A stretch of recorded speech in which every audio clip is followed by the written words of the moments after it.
De quelle quantité de munitions disposent les États-Unis? Combien d'intercepteurs avons-nous pour notre propre défense, celle de nos alliés comme la nôtre, au Moyen-Orient? Et le président Trump a vraiment essayé de rassurer les gens en disant « Oui, vous savez quoi? Ne vous inquiétez même pas de ça. » Parce qu'on en a besoin davantage tout le temps. Et il nous en faut davantage. Nous avons certains types de munitions très puissantes, dont nous disposons dans des quantités pratiquement illimitées. Pour d'autres, c'est un peu plus serré, et nous les recevons chaque jour. Comme vous le savez, nos entreprises de défense construisent actuellement plus d'usines qu'à n'importe quel autre moment de l'histoire. Elles construisent des usines pour les Patriots, pour les Tomahawk, pour tout. Mais nous avons certains types de munitions qui sont Elles ne sont peut-être pas aussi précises. Elles ne sont peut-être pas, vous savez, aussi sophistiquées. Nous avons aussi des munitions de très haut niveau, mais nous surveillons cela de très près. Mais nous avons certains types de munitions très puissantes et très efficaces, dont nous disposons en quantité illimitée. Nous sommes donc en très bonne position. Nous avons ett mängd massiv de munitions de metaphor.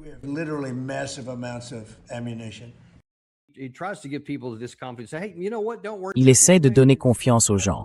Et vous savez quoi? Ne vous inquiétez pas. On fabrique des choses en permanence.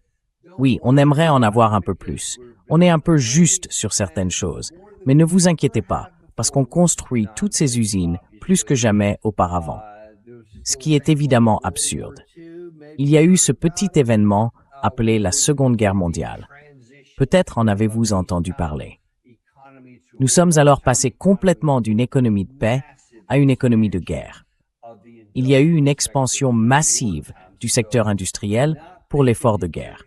Donc sans même prétendre que vous vous en approchez de près ou de loin.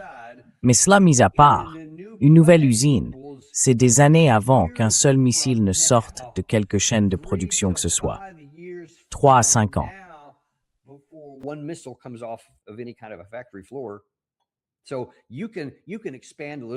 Vous pouvez donc augmenter un peu la capacité. Vous pouvez l'accroître marginalement, en attendant, et je suis sûr qu'ils le font. Mais là, vous parlez d'une nouvelle usine. Je veux dire, il faut tout, de la main-d'œuvre qualifiée, des chaînes d'approvisionnement, et évidemment, les outils matériels nécessaires pour fabriquer ces choses. Et pour revenir au personnel, on parle de scientifiques spécialisés dans les fusées, les gens. On parle de personnes extrêmement qualifiées et il n'y en a tout simplement pas beaucoup à recruter. C'est donc l'une des principales contraintes, avoir des gens suffisamment qualifiés pour faire fonctionner ces installations. Et former ces gens prend du temps aussi. Donc oubliez ça. Ça n'a aucun impact sur cette guerre et ça n'en aura pas. Deuxième chose, il a dit, mais vous savez, nous avons d'autres munitions.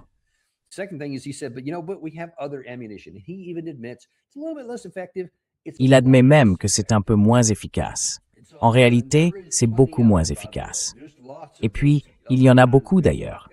Il y a beaucoup de ces autres types d'armements dont nous avons déjà parlé, les JDAM, les SDB, les bombes de petit diamètre, ainsi qu'un certain nombre d'autres armes offensives dont nous disposons. Nous en avons assurément beaucoup, mais elles sont moins efficaces. Et presque toutes, certaines peuvent être tirées depuis des lanceurs, mais la majorité doivent être tirées depuis des avions de chasse, des bombardiers, et ainsi de suite.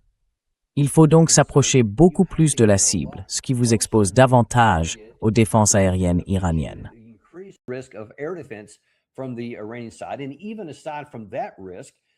Et même indépendamment de ce risque, vous commenceriez littéralement à user vos avions, à épuiser vos équipages, en essayant de faire ça, en plus de cet autre risque. Et malgré tout, vous ne pourriez pas aller très loin à l'intérieur du pays. Parce que si vous voulez vraiment frapper des cibles en profondeur, vous allez survoler le pays. Vous allez devoir survoler le territoire iranien avec ces avions ravitailleurs. Et ça, vous ne pouvez tout simplement pas le faire. Et bien sûr, je crois qu'on vous a montré il y a quelques jours qu'à ce moment-là, il y avait quelque chose comme 30 de ces avions ravitailleurs sur un aérodrome en Israël, sur un seul aérodrome là-bas. Et croyez-moi, Si vous vous engagez dans une guerre prolongée et que vous dépendez de ces avions ravitailleurs, il suffit à l'ennemi de les détruire.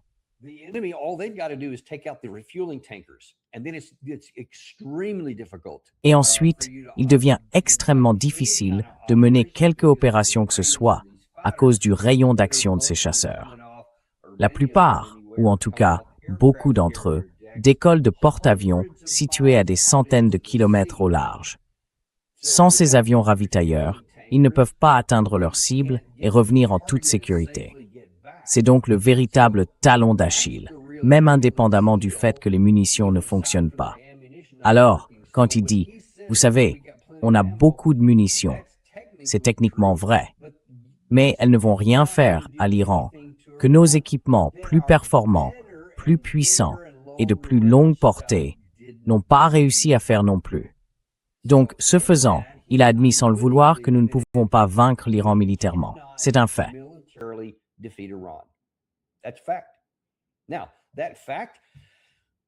Or, ce fait-là, vous ne le sauriez jamais en écoutant bon nombre de bellicistes, de partisans de la guerre et de ceux qui l'encouragent. Et écoutez, au vu de certains éléments que nous voyons ici, je vais vous montrer quelques exemples, ainsi que d'autres informations que je reçois de sources ayant accès au terrain. Après que nous n'avons pas combattu le week-end dernier, on commence à craindre que la pression ne soit trop forte sur le président Trump. Et il semble qu'il envisage de nouveau, très sérieusement, de lancer une dernière frappe d'ampleur. Il fait l'objet de beaucoup de pression en ce sens, comme le dit ici cet ancien lieutenant-commandant.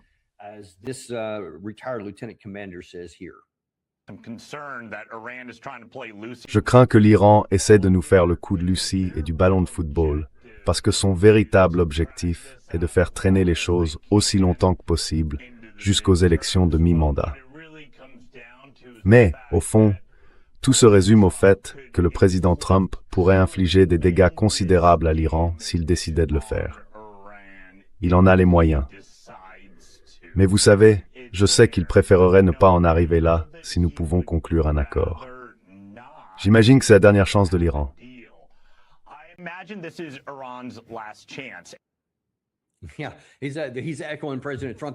Oui, il fait écho au président Trump. Il essaye donc de reprendre ces termes et de dire « Oui, c'est votre dernière chance, l'Iran. Alors faites-le. Oui, vous pouvez infliger des dégâts énormes et ça va pousser l'Iran à... » Maintenant, soyons clairs. Nous avons encore un certain nombre de missiles de croisière à longue portée, des JASSM, des Tomahawk et toutes les autres catégories que le président Trump a mentionnées. C'est un fait. Donc oui, c'est un fait que nous pourrions... Il a raison sur ce point. Nous pourrions causer énormément de dégâts en surface, en Iran. Nous pourrions faire exploser toutes sortes de bâtiments et tuer des gens, mais pas des cibles militairement importantes pour contrôler le détroit d'Ormuz. Nous vous l'avons déjà dit, ce sont ces villes de missiles. Vous ne pouvez pas atteindre ce qui se trouve sous les montagnes de granit.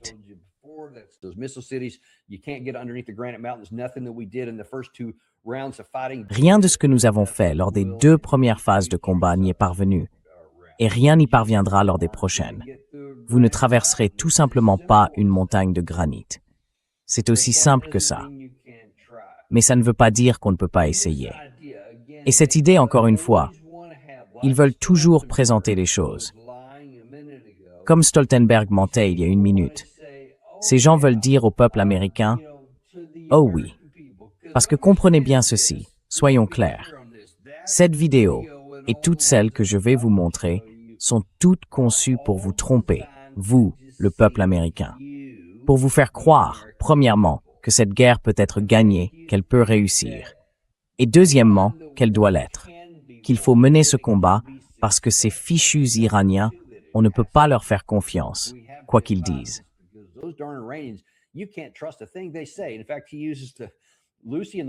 En fait, il utilise l'image de Lucy et du ballon de football. Et c'est vraiment une perle. Parce que si vous voulez parler de celui qui ne cesse de dire « Oui, on a un accord », puis qu'il défait, en laissant entendre qu'il s'agit de l'Iran. Qui avait un accord négocié entre un État et un autre en 2018? Et quel État a retiré le ballon au dernier moment ou lui a coupé l'herbe sous le pied? si vous préférez une autre image. C'était notre camp. C'est le président Trump qui s'est retiré du JCPOA. Qui a dit que nous négocions la fin de leur programme d'armes nucléaires en 2025, puis a retiré le ballon diplomatique au dernier moment? L'autre camp est tombé, et nous sommes entrés en guerre. Qui a fait la même chose en 2026? Qui a fait la même chose dans le protocole d'accord qui dit « Bon sang, le voilà ». Nous avons signé ce premier paragraphe selon lequel Israël quittera le Liban. Ils ne l'ont pas fait.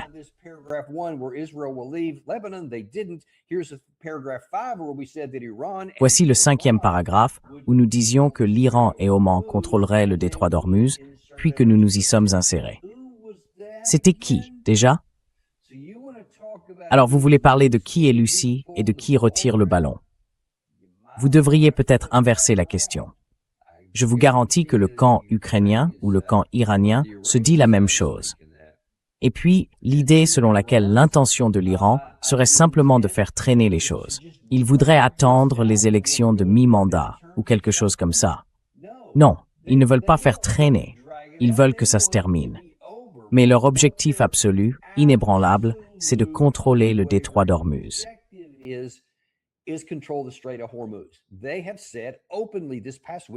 Ils l'ont dit ouvertement cette dernière semaine, une fois de plus. Cela fait longtemps qu'ils le répètent. Ils ne reviendront jamais au monde qui existait avant le 28 février. Ils ne rouvriront jamais, quelles qu'en soient les conséquences ou le prix à payer. C'est leur objectif. Voyez, s'ils veulent mentir et vous dire que c'est autre chose, c'est parce que si le but est simplement de faire durer, eh bien, il n'y a pas vraiment d'objectif identifiable. Donc, si c'est juste faire durer, on peut simplement arrêter de faire durer, et ce sera fini. On aura réussi. Mais s'ils vous disent honnêtement que leur objectif est de contrôler le détroit d'Ormuz, alors ils voient que oui, voilà avec quoi ils doivent le faire.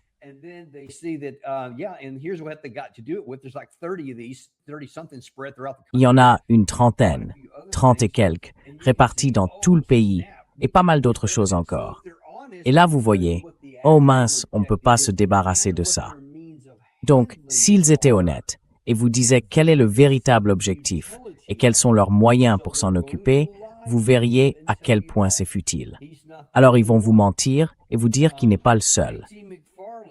Cab McFarland, qui travaillait autrefois dans la sécurité nationale pour, je crois, Bush, elle faisait partie de ceux qui ont menti pendant la guerre de 2003 en Irak.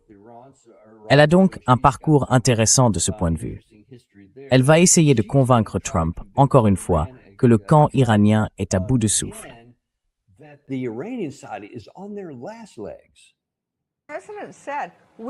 Le président a dit, nous sommes en train de gagner cette guerre.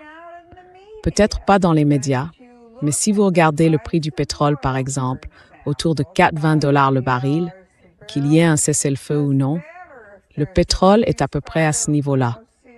Les États-Unis sont désormais le premier exportateur mondial de pétrole brut. Regardez le prix du pétrole. Regardez le prix du pétrole.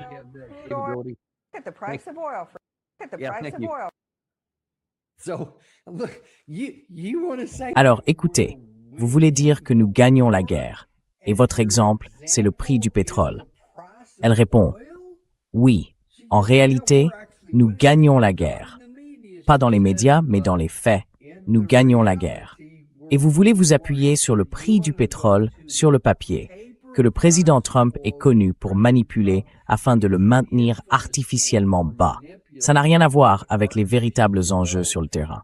Every simple maintenance sector, and with foods new oath.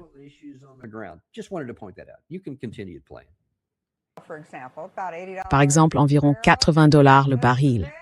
Qu'il y ait un cessez-le-feu ou non, ça ne change rien. Le pétrole est à peu près à ce niveau-là. Les États-Unis sont désormais le premier exportateur mondial de pétrole brut, de produits pétroliers raffinés et de gaz naturel liquéfié.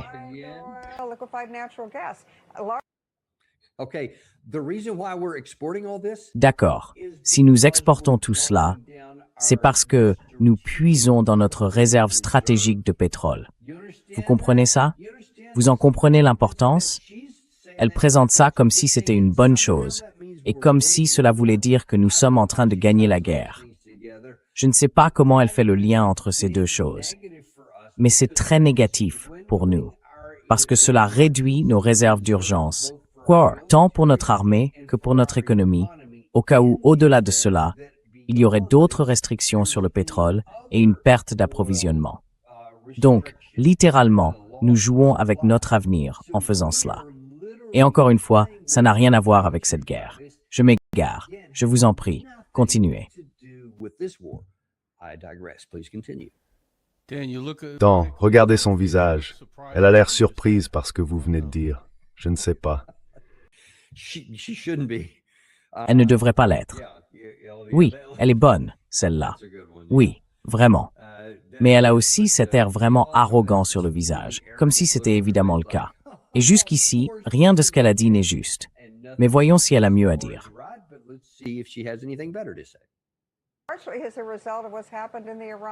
C'est le résultat de ce qui s'est passé dans la guerre en Iran. Et de l'autre côté de l'équation, Marcus, l'Iran est tout simplement un désastre économique. Sa monnaie s'effondre. L'inflation est de 100, 200%. Aucun revenu ne rentre. Et pendant toutes ces négociations qui avancent puis s'arrêtent, puis avancent puis s'arrêtent, une chose est restée en place, le blocus. Aucun navire n'entre ni ne sort d'Iran. Ils n'exportent pas de pétrole et les sanctions restent en vigueur. Donc ils se vident de leur sang.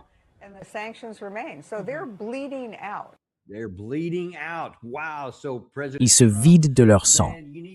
Wow. Alors, Président Trump, il faut pousser plus fort. Évidemment, tous ces gens parlent parce qu'ils savent que le président Trump regarde tout ça. Et franchement, ils se vident de leur sang.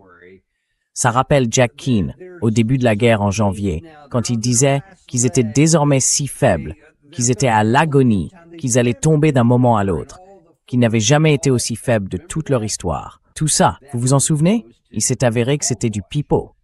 Donc maintenant, cette idée qu'ils se vident de leur sang. Pour être clair, dans notre émission, le professeur Marandi comme Nima Al-Khorshid, il y a seulement quelques jours, ou peut-être hier, ont tous deux reconnu que oui, le blocus fait clairement du mal à l'Iran.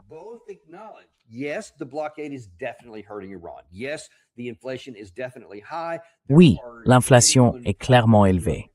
Il y a de véritables problèmes dans tout le pays.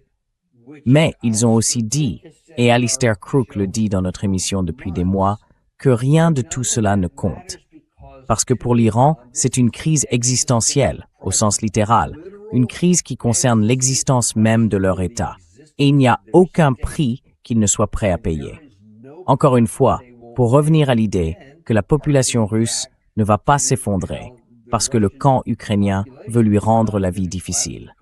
Tout comme le camp ukrainien ne s'est pas effondré parce que la Russie lui a rendu la vie extrêmement difficile pendant toutes ces années. La pression et la souffrance, à elles seules, ne donneront pas la victoire à la Russie.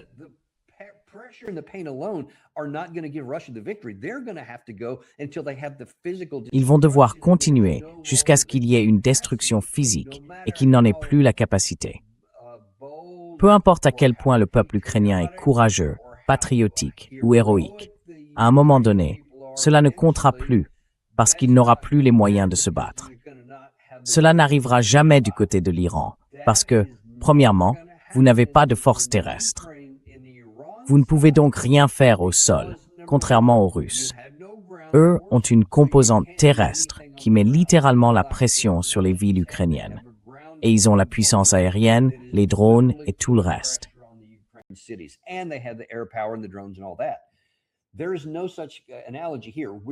Il n'y a aucune analogie à faire ici. Nous manquons de munitions, donc nous ne pouvons pas maintenir ce rythme bien plus longtemps. Et elle a aussi tort de dire qu'ils n'exportent rien. Ils n'exportent rien à travers notre blocus, du moins rien de substantiel. Mais il y a ce qu'on appelle la mer Caspienne. Je ne sais pas si vous en avez entendu parler.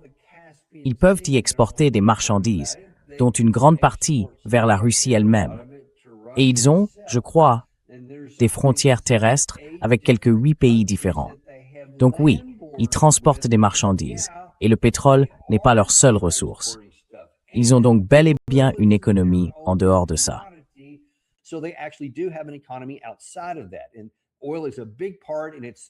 Et le pétrole en représente une grande partie, et ça pose clairement des problèmes. Mais ça va pas les faire s'effondrer. C'est ce qu'il faut comprendre. L'Iran a tout ce qu'il lui faut pour vivre en autosuffisance. Ils ont évidemment tous les produits pétroliers dont ils ont besoin pour faire tourner leurs activités. Ils ont toute la nourriture dont ils ont besoin.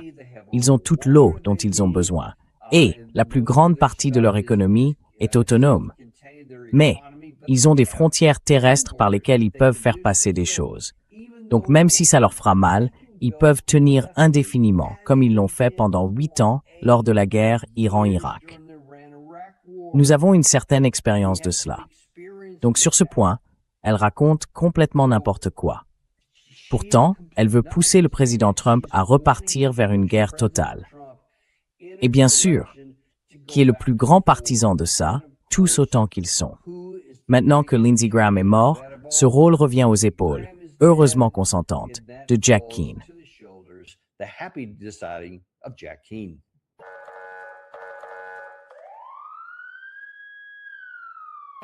Tout accord implique que l'Iran est pris. Non, absolument pas. Il ne devrait y avoir ni péage, ni frais, ni garantie d'assurance. Et il ne devrait pas non plus y avoir de gestion ou de contrôle de ce passage. Je veux dire, nous devrions revenir à la situation d'avant le 28 février. Le détroit d'Ormuz était considéré comme relevant de la liberté de navigation et des voies navigables internationales. Aucun pays n'en avait le contrôle. Personne ne décidait à quel moment les navires pouvaient le traverser. Si nous voulons établir des voies d'entrée et de sortie, cela me semble acceptable. Je ne pense pas que cela pose objection. Mais tout ce qui va au-delà ne devrait pas faire partie des négociations. Nous savons tous ce que veut l'Iran. Ils considèrent cela comme un atout stratégique. Je vous le dis, ils pensent que cela leur donne désormais plus de levier que le développement et la montée en puissance d'une arme nucléaire. Les États-Unis doivent donc aborder cela en sachant parfaitement ceci. Essayons. Mais si les Iraniens ne coopèrent pas sur ce point, alors nous devrons revenir à des opérations de combat majeures.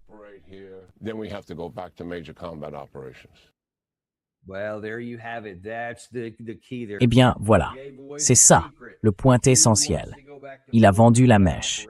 Il veut revenir à des opérations de combat à grande échelle, alors même qu'on vous l'a dit que cela a été rendu public et divulgué dans toutes les grandes publications. Le président Trump lui-même a reconnu que nous manquions de ces équipements, de ces systèmes d'armes essentiels. Et maintenant, nous allons devoir nous appuyer sur des équipements de second rang, moins performants, plus coûteux à utiliser et plus risqués. Et pourtant, il veut le faire quand même. C'est insensé.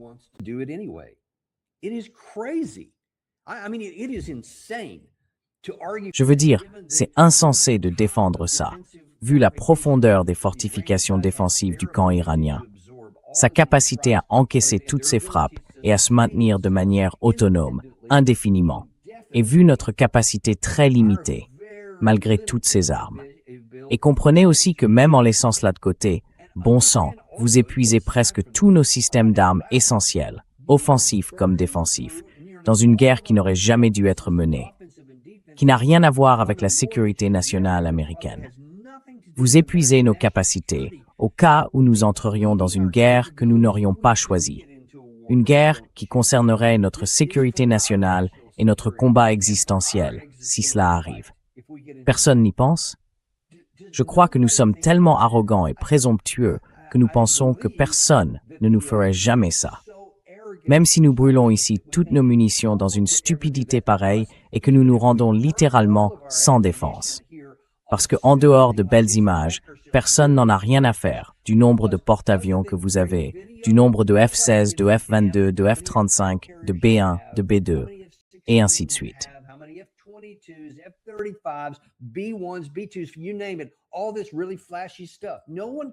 Toutes ces choses tapent à l'œil. Personne ne se soucie du nombre que vous en avez si vous n'avez pas de missiles à mettre dedans, si vous n'avez même pas de missiles de défense pour compliquer la tâche à l'autre camp. Et bien sûr, nous n'avons pas une fraction des drones dont disposent certains de ces autres pays contre lesquels nous pourrions nous retrouver. Sur ce point, nous sommes presque sans défense. Nous sommes très loin derrière le camp ukrainien. Et vous voulez aller de l'avant. Vous jouez littéralement à la roulette russe avec notre sécurité nationale en avançant ces affirmations absurdes. by making these absurd claims.